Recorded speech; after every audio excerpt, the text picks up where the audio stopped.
Halo guys, nama aku Liberty dan aku bersembunyi di lemari pacarku selama bertahun-tahun. Hidupku ini bagai roller coaster. Orang tuaku selalu bertengkar tanpa ampun dan aku selalu merasa seperti beban. Waktu umurku 14, mereka merasa sudah nggak bisa tinggal bareng lagi. Mereka bahkan nggak bisa menghirup udara yang sama. Jadi mereka bilang padaku kalau mereka mau cerai. Ayah sudah mengepak semua barangnya. Dia menepuk punggungku dan bilang, "Sampai ketemu lagi." Tapi kami nggak pernah ketemu lagi. Ibuku ngamuk, kecewa, marah, juga sedih. Di rumah, ayahku jadi dia yang namanya nggak boleh disebut. Jadi untuk sesaat, kami nggak ngobrol sama sekali. Ada satu hal positif dari semua ini. Judah, karena aku anak yang cupu di sekolah dan hantu dari masa lalu buruk di rumah, aku menemukan satu orang yang akan selalu ada untukku. Saat itu umur dia 22, kami bertemu di internet dan kami mulai ngobrol setiap hari setelah sekolah. Dia protektif banget ke aku dan ngajarin aku untuk mencintai diriku. Kami menghabiskan berjam-jam keliling di mobilnya, ngobrol, tertawa. Dia membuat aku merasa berharga, ngerti kan? Aku jatuh cinta padanya. Tapi dia masih jaga jarak. Dia bilang dia masih belum yakin kita mau lebih dari teman. Tapi tragedi sebenarnya bermulai setelah kami berteman 3 bulan. Di hari yang penting itu, aku dan ibuku berantem besar. Jadi, kami jarang ngobrol sejak orang tuaku cerai. Lalu pagi itu, ibu duduk menyeruput supnya dan bilang, "Kemana aja kamu setiap sore? Cepat cerita." Aku bilang, "Bukan urusan ibu. Ibu kan gak mau jadi ibu aku. Ngapain mulai sekarang?" Aku membuka kotak Pandora. Ibu mulai pidato gak jelas tentang ayahku yang seperti iblis. Petualangan yang penuh dosa. Aku gak menghormati dia. Aku berdiri dan pergi ke sekolah, tanpa tahu kalau aku gak bakal melihat ibu selama 4 tahun. Aku langsung chat Judah, bilang kalau aku di neraka. Pada hari itu sesudah sekolah, aku lihat mobil dia parkir di gerbang depan. Awalnya kami keliling seperti biasa. Aku marah-marah. Dia mendengarku, mengangguk. Setelah 1 jam, aku lihat kami nggak putar balik ke kota. Dia melihat wajahku dan bilang, "Sebenarnya kamu nggak perlu balik loh." Tentu saja, awalnya aku bingung. Tapi dia terus menyetir dan ngomong, "Kalau kita mau bersama, aku butuh komitmen kamu. Antara pilih aku dan kebebasan, atau balik ke rumah dan biarin kamu dirantai sama ibu kamu selamanya." Rasanya aku nggak punya banyak pilihan, jadi kami pergi meninggalkan masa laluku. Kalau aku bisa putar balik waktu, aku nggak bakal pilih itu. Tapi waktu itu aku nggak tahu. Kami menyetir beberapa jam menjauhi kota hingga akhirnya kami mencapai tujuan kami. Rumah dia yang ada di pinggiran kota. Beberapa minggu pertama, semua seperti normal. Iya, aku harus putus kontak dengan semua orang. Dan hanya dia yang boleh keluar. Tapi aku merasa bebas. Tapi setelah beberapa minggu, dia menjadi semakin paranoid. Suatu sore, mood dia tiba-tiba berubah drastis. Dia bilang kalau beberapa teman dia mau datang untuk main poker, tapi mereka nggak boleh melihatku. Jadi aku harus sembunyi di dalam lemari selama beberapa jam dan tidak bersuara. Dia nggak bisa membatalkan karena mereka bisa curiga. Sore itu pun datang. Aku sembunyi di lemari dan berusaha tidak membuat suara. Tapi ada satu momen yang membuatku kaget banget. Mereka sedang di tengah permainan poker, saling mengumpat, minum. TV menyala di belakang mereka. Itulah saatnya aku dengar reporter wanita melaporkan pencarian anak hilang. Dari sela-sela pintu lemari, aku bisa lihat fotoku tersebar di seluruh layar TV. Mereka sedang mencari aku. Aku hampir teriak. Setelah 1 jam, waktu semua temannya sudah pulang, aku keluar dari lemari sambil ketakutan. Aku pikir aku harus menyerahkan diriku, tapi dia menenangkanku.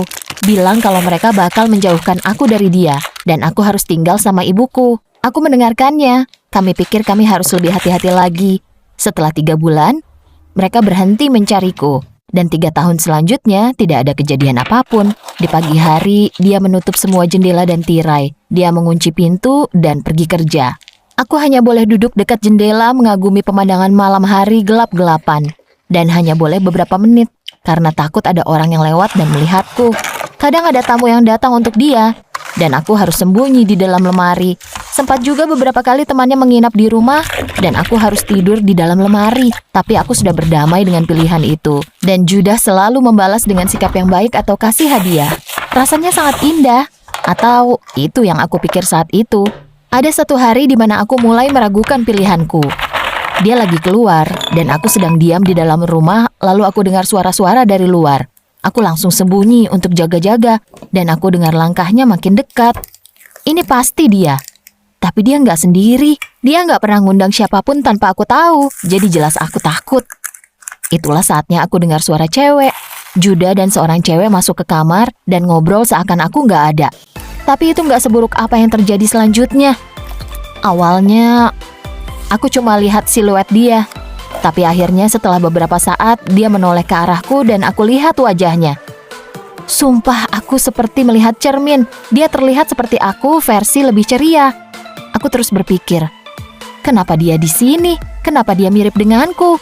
Gak lama kemudian, Judah mendekat ke lemari dan membuka pintunya. Liberty, kenalin, ini Kimber. Dia bakal tinggal sama kita sementara, kata dia sambil memeluknya. Seakan ini semua normal. Pada saat itu, aku mulai mempertanyakan peran aku dalam semua ini. Kami bertiga menghabiskan siang itu bersama. Tapi aku jadi cemburu. Aku lihat Judah menatapnya seperti memujanya. Tapi beberapa hari ke depan ternyata lebih gila lagi. Besok paginya, aku ditunjuk untuk mengajarkan Kimber apa yang boleh dan gak boleh dilakukan kalau ada yang mengetuk pintu atau jalan di rumah. Waktu aku buka lemari dengan kasar untuk menunjukkan tempat sembunyi, ada kotak kecil yang jatuh dari rak. Aku nggak pernah lihat itu sebelumnya. Jadi aku ambil, aku duduk di sofa dan aku buka. Kotak itu penuh foto lama, sekitar 7 atau 8 tahun lalu. Beberapa foto Judah sama cewek lain. Tapi anehnya, dia juga mirip aku dan Kimber. Aku panik, Kimber juga kelihatan panik. Kami duduk di sofa, menunggu dia dengan foto-foto itu. Lalu kami nyalakan TV untuk melewati waktu. Saat itulah sesuatu yang buruk menghantamku. Seorang reporter melaporkan ada pria yang dihukum karena membunuhku. Aku nggak percaya. Aku membayangkan ibuku yang mengira kalau aku sudah mati. Seorang pria di penjara karena sesuatu yang nggak dia lakukan. Aku kewalahan dengan semua ini. Aku telepon polisi setempat dan bilang kalau aku masih hidup. Entah gimana mereka melacak teleponnya dan setelah 15 menit, mereka masuk ke dalam rumah. Aku dibawa ke kantor polisi di mana mereka menginterogasi aku. Tapi aku sudah terlalu bingung untuk menjawab mereka. Itu saatnya aku lihat ibuku masuk ke dalam ruangan. Ibu melihatku dan hampir pingsan. Kami pelukan hampir setengah jam dan ibu membawaku pulang. Seminggu setelahnya gila banget. Polisi terus menggangguku tentang Judah. Mereka mau aku menyerahkannya untuk bilang kalau dia memperlakukanku dengan buruk. Tapi aku nggak tahu apa yang terjadi. Dia menghilang. Suatu hari, aku dapat SMS dari nomor nggak dikenal. Itu adikku yang difoto. Orang tua kami membawanya pergi dan dia meninggal. Aku nggak bisa biarin itu terjadi ke kamu. Aku berusaha hidup normal setelah itu, tapi aku masih kesusahan. Masih sulit bagiku untuk mengerti apa yang terjadi. Apa Judah gila? Apa dia menggunakanku? Apa aku punya pilihan? Tapi ibuku sekarang membantuku. Sekarang kami terbuka tentang semuanya. Ibu bahkan cerita tentang ayah dan hubungan mereka. Dan aku berusaha sebaik mungkin untuk menggambarkan apa yang aku dan Judah lalui. Rasanya beda banget waktu bisa menjelaskan semua kesulitan kamu. Mungkin kalau aku tahu hubungan yang baik itu seperti apa, aku nggak akan melakukan kesalahan itu. Karena sekarang aku tahu kalau diam adalah senjata paling mematikan.